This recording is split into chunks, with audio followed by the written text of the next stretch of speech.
Okay. Good morning, good afternoon, wherever you are. We have Sade again today to talk about some funny breastfeeding memes that we made. Uh, Welcome. Hey. Let me show you some videos.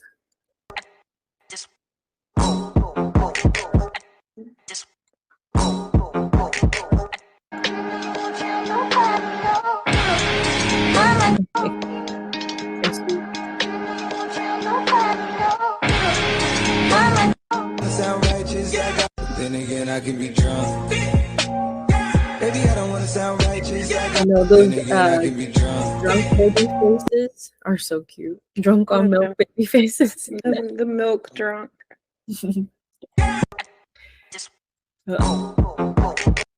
There's like no good sleep like a breastfed baby sleep. Like Oh, they're just out. yeah. So, would you like to introduce yourself? Yes. So hi everybody. I'm Sade. So I'm currently working on my master's in counseling. I'm a parent educator as well. I breastfed my own baby for 20 months, and so now I do lactation consulting. I am a mom of 2 under 3, soon to be, and then I do mommy life coaching. So that's me in a nutshell. Thank you. Glad to have you back. My name is Terry Wong. I organize these educational videos. My company's called Wusa Baby. We want everyone to feel more relaxed, feel empowered, and have all the information that they could possibly want during this important time in their life. So today, more talks about breastfeeding because we love talking about talking about breastfeeding.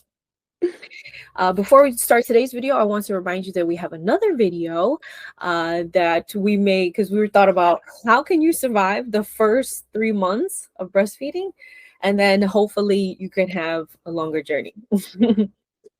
That is the goal, yes. So today, the first set. So I'm an exclusively chest feeding mama. So of course I'm ready to whip my boobs out anywhere. So this one's like super funny, but like super true because a lot of moms have a lot of fear about breastfeeding in public. You know, like they're worried or like, what should I wear when I'm breastfeeding when I'm out to kind of like make it as seamless as possible. So this is like a really good, like important topic because first off, like you are protected by law, you know, to be able to breastfeed your baby in public if that's what you need to do. So, I mean, as much as we, you know, sometimes there's days where we just don't feel like packing a bottle or pumping breast milk to give. It's just easier to just whip it out and just feed them right there when you need to. And that's okay. Like, there's no shame in that. So don't feel bad or don't feel ashamed. It's breastfeeding is something that's totally natural. And yeah, so if you are one of those more like concerned moms and you do want to cover up, there's those like great nursing covers that you can buy to just like lay over baby. For the summer, they've got like some lightweight ones. So that's like a really good option from Itsy Ritzy. And the other thing is just my like pro tip would probably be to wear like loose shirts in the beginning and like flowy things instead of dresses, like wear layers. So then that way it's like if you need to use an extra piece of clothing as a cover up if you didn't bring yours, that works like a charm. Yeah, because you're going to be with your baby all the time. And so whether you need to cover up or not, you know, you'll size up the scene and make a judgment there. But maybe you'll feel a little shy in the beginning. But after like weeks, you're gonna come here. All right, let's do this right now. It's not even gonna matter. You're just gonna be like, oh well. Yeah, literally, we'll whip it out. Let's go to the next one.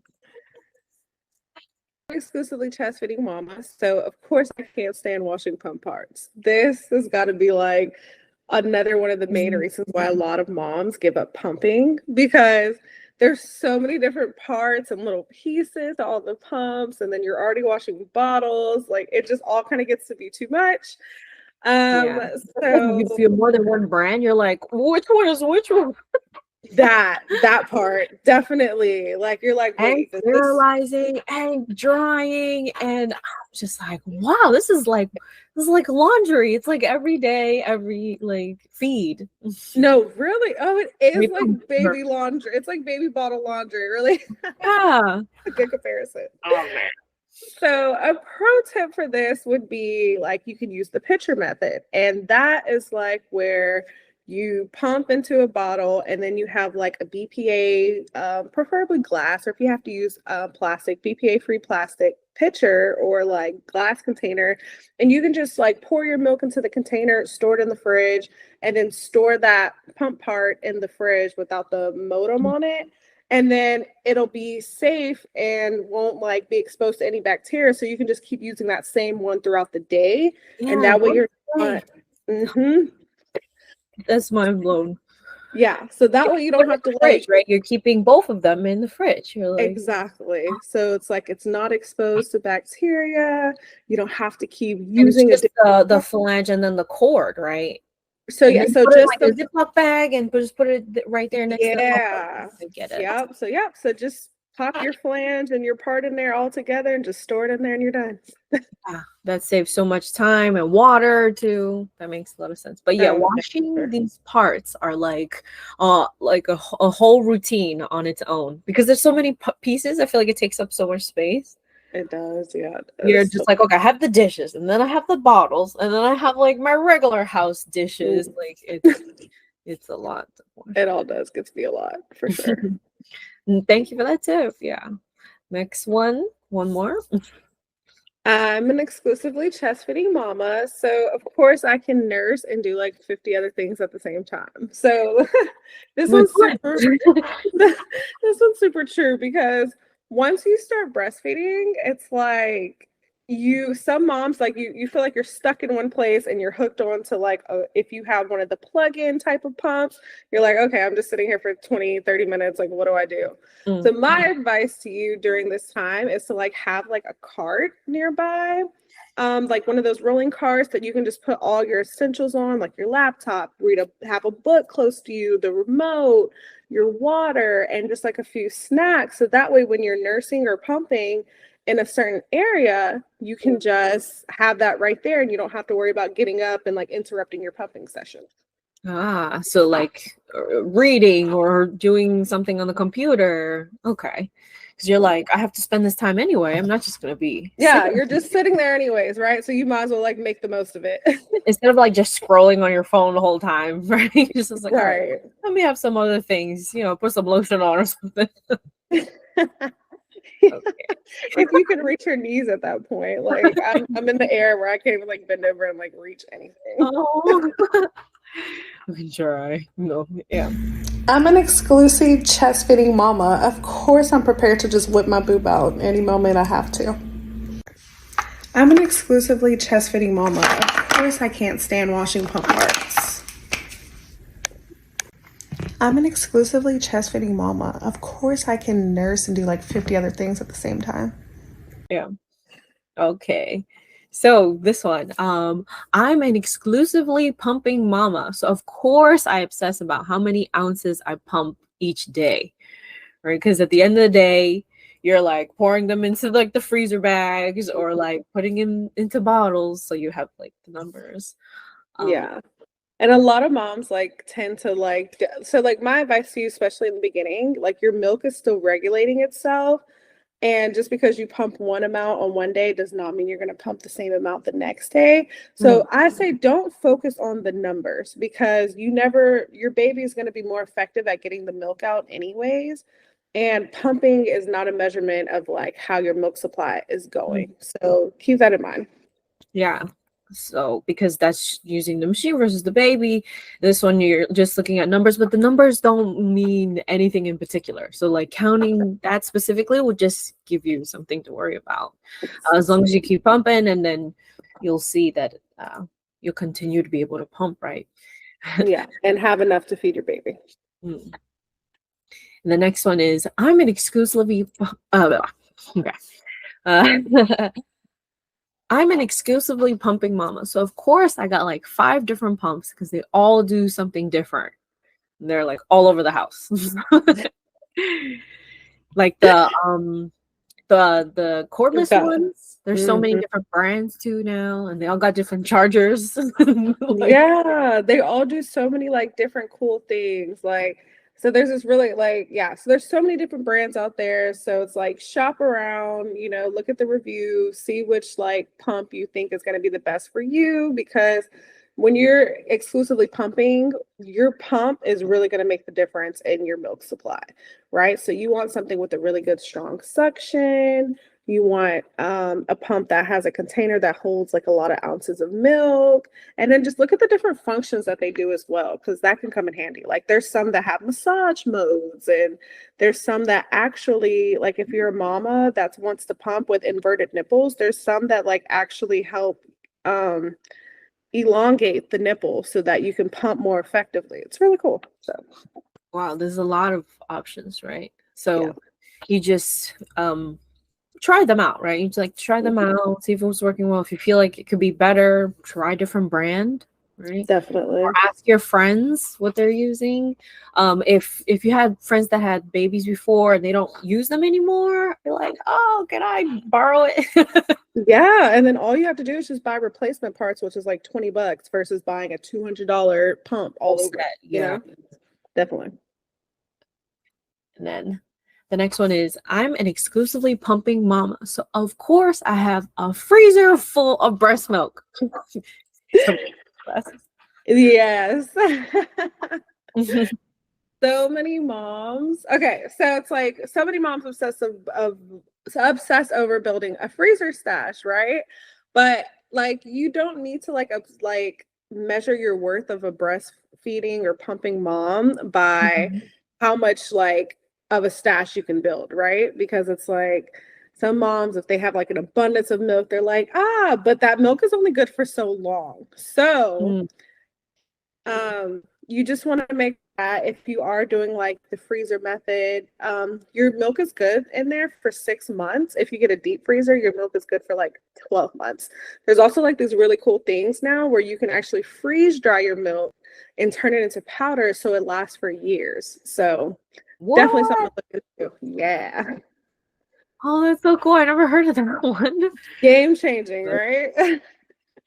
Seriously, yeah, because in the freezer and like there's a lot of social media or pressure when you see people posting, or like it's they're clickbait, but it's just like pictures of the freezer filled with like lined up like it's a milk bank or something. Yeah, but so it makes a lot of moms think like, oh wow, like I should be pumping a whole lot more, but that's just every mom's supply is different. It all works different. Again, like how many ounces you pump is not a measurement of your worth of your milk supply. Yeah, it's not something we're competing about, you know, but for sure, when you're pumping, these are the things that we thought about. And then in the next, I'm an exclusively pumping mama. Of course, I obsess about how many ounces I pump in a day. I'm an exclusively pumping mama. Of course, I keep a freezer full of breast milk. I'm an exclusively pumping mom. Of course, I'm going to have 5 different pumps because they all do different things laying all around the house. the next step. So I'm a chest and bottle feeding mama. So of course I could use a longer maternity leave.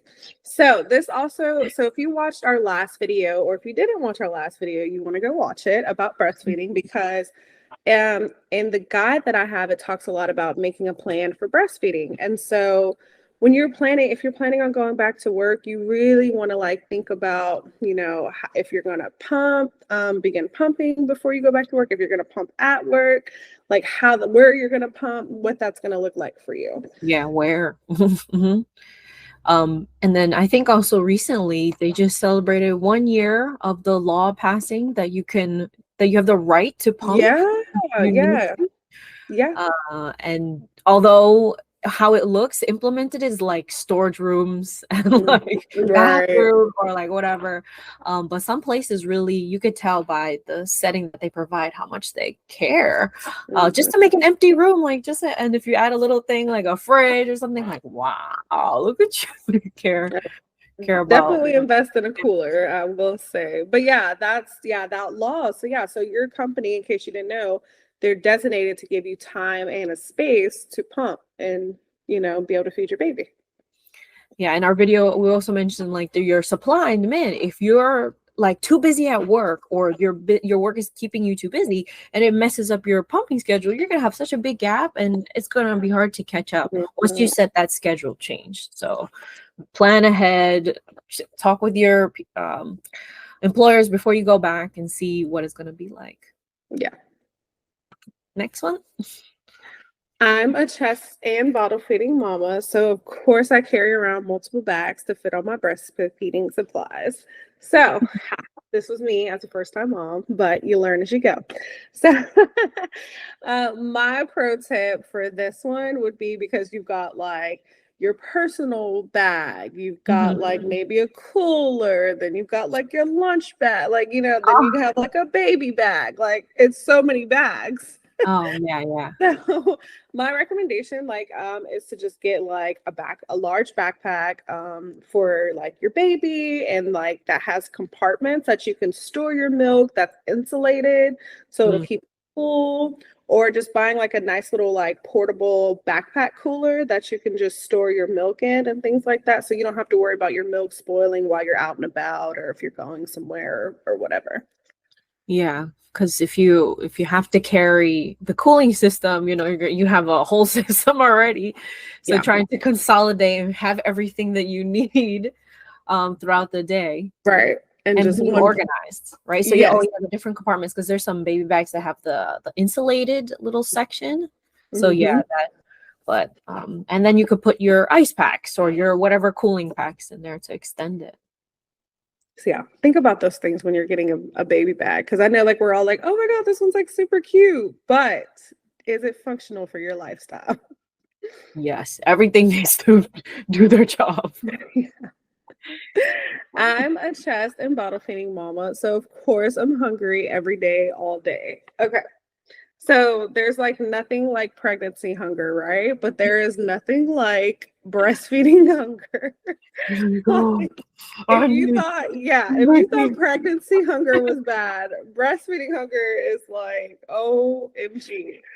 So always do not neglect yourself, right? Like we always pack snacks for our babies. Pack snacks for yourself as well. Yeah. If you're on the road, or if you're like out and about, like you are going to be hungry, like especially after a nursing session, you're so thirsty, you're so hungry. So definitely keep hydrated, definitely pack snacks in your bag. You're going to want that. Yeah, for sure.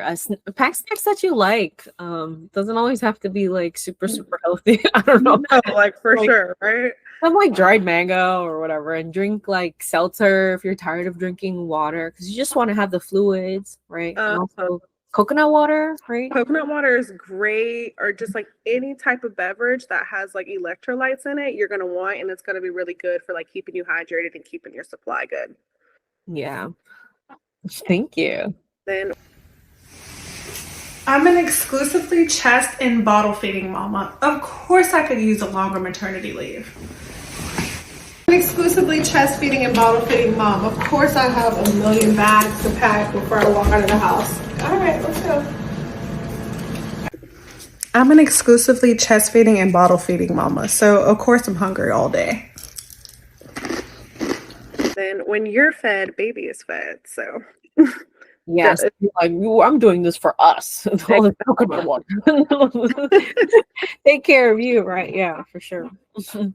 So you can reach out to Sade at her Instagram, the Breastfeeding Doula. So happy to have you. I'm so happy to be here. Thank you. So all these videos that we've been making together, we talk about breastfeeding, and of course you need a plan, because you don't want to be doing it the moment that you go into labor. You don't want to do anything else. And having a plan helps you to not stress, or stress less about this in particular. Something that you could definitely prepare yourself for more, buy things in advance, try it out, do your research, talk to people. Another thing that you could do is take care of yourself. Always. What do you do? Always take care of yourself. Like definitely you know, this is not like postpartum. It's hard because like, okay, we've got this new baby. We're, you know, like we've got other things going on, but like really like take care of yourself. Do not neglect caring for yourself. Like it's going to make the world of difference in how you experience your postpartum phase. Yeah. Don't be afraid to ask for help, ask for a break. Please, people might be asking, oh, are you okay? Are you okay? And be like, oh yeah, I would like to go out for a walk by myself. Exactly. And like I know like sometimes we have like those family members who are overbearing and they just want to come over and hold baby all day and do this, and it's like, oh, okay, like that's nice and all, but like you can wash these dishes over here, or you can want, you know, like help me with the laundry. Like don't be afraid to like tell people what you need, especially during the postpartum. For sure. Be like, do the dishes first, and then you'll get baby.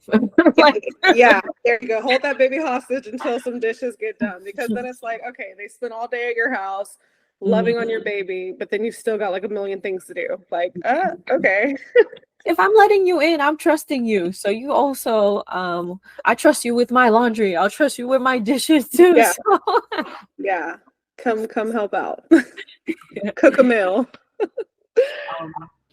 Yeah, so breastfeeding is like, will add so many more hours to your day once you begin, right? So you don't want to worry about any additional things like your pumps, or if you have the right little baggies for, or whatever bottles. There's so many different things.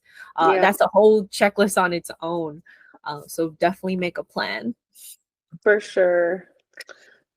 And get lactation support as soon as possible. Like I highly recommend finding someone during your pregnancy, so that way, like if you are experiencing like issues after the first few days or weeks, like you're not scrambling to try to find someone, you know, and get an appointment, because like a day or two can really like make all the difference in, you know, how your supply is affected. So get support as soon as possible.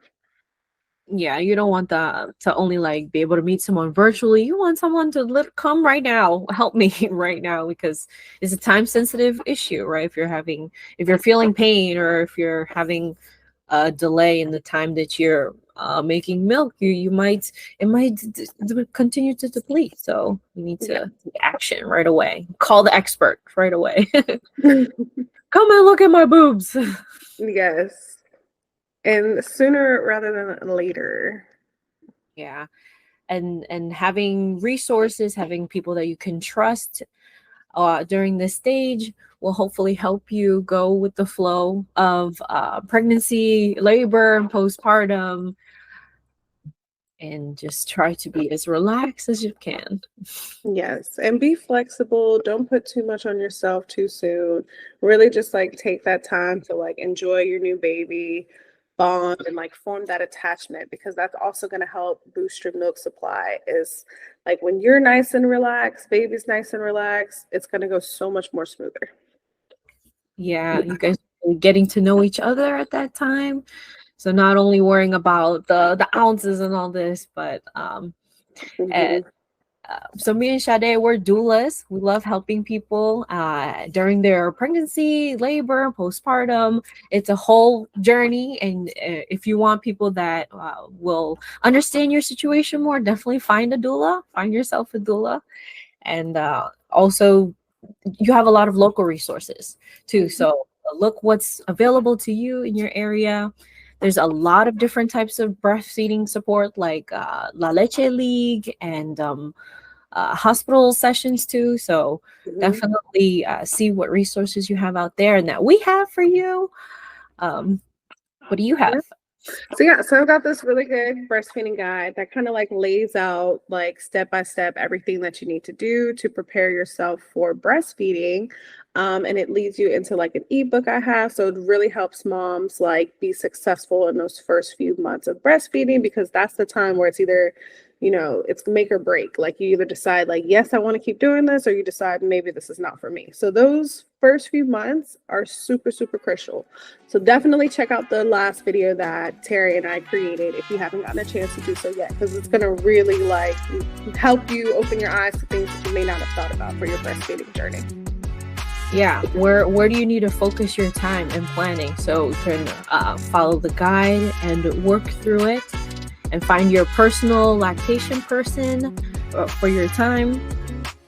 Me and Sade, we both have email lists that you can get updated information. We're also on social media because you're about to start a very fun journey, and we have experience we want to share with you, and we want to be there with you. So reach out to us. Yes. Thank you everyone. Thanks. Thanks.